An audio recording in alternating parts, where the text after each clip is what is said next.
Mga boss, UWA in Bahrain, wala nang pundo para sa tulong sa OFWs. Ang Manila ho ang nagsalita, wala nang pundo. Sige, i-record nyo lang UWA Bahrain representatives.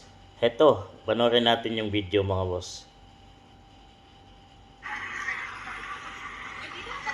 Gano'n lang po kadali sabihin yun? Paano ba? Ha? Gano'n lang ba ho kadali sabihin yun? Nandito po kami ngayon? Anong bawat? Bakit bawat? Wala rin nung nagsabi kahapon sa amin na maganon. Oo. Pero sa Pilipinas, meron din ganito bawal. Hindi, dapat sinabi nyo rin sa amin kahapon na ganito. Tapos sa may ganon. Eh ngayon, kung saan ho kami galing, wala naman kami nagtatanggap na kahit ganon. Kami dito, paano po yan?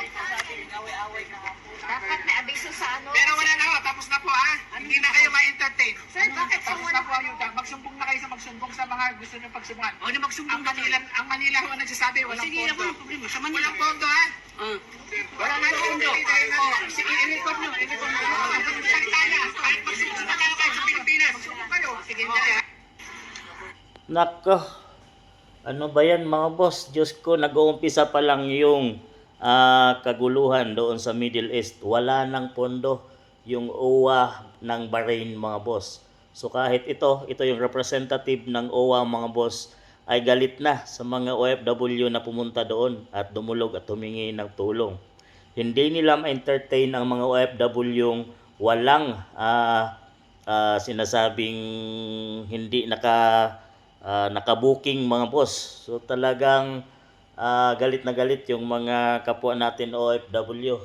At sinasabi naman ng ating gobyerno ni PBBM na handa na ang tulong para sa ating mga kababayang OFW na naipit sa gitna nitong kaguluhan sa Middle East. Pero mga boss, isang salita na naman pala yun dahil sinabi na nito ng representative na magsumbong na kayo dahil ang Pilipinas at Manila na ang nagsabi na wala nang pondo mga boss. So saan napunta na yung pondo para sa tulong sa ating OFW na pinagmamalaki ni PBBM? Iyon nga pagpapadala ng eroplano para mapauwi ang ating mga kababayang OFW sa Pilipinas ay hindi magawa ng administration mga boss. Ito, nagpunta pa si PBBM sa New York imbis na tupagin ang problema ng mga kababayan natin. Talagang ganito ang totoong sitwasyon mga boss, taliwas sa sinasabi ng administrasyon at ni PBBM na kompleto sila at naayos na, nakahanda na yung mga tulong para sa OFW. Itong video na yung nagsasabi mga boss na naubos na, wala nang pondo. Samantalang kaumpisa pa lang ng digmaan.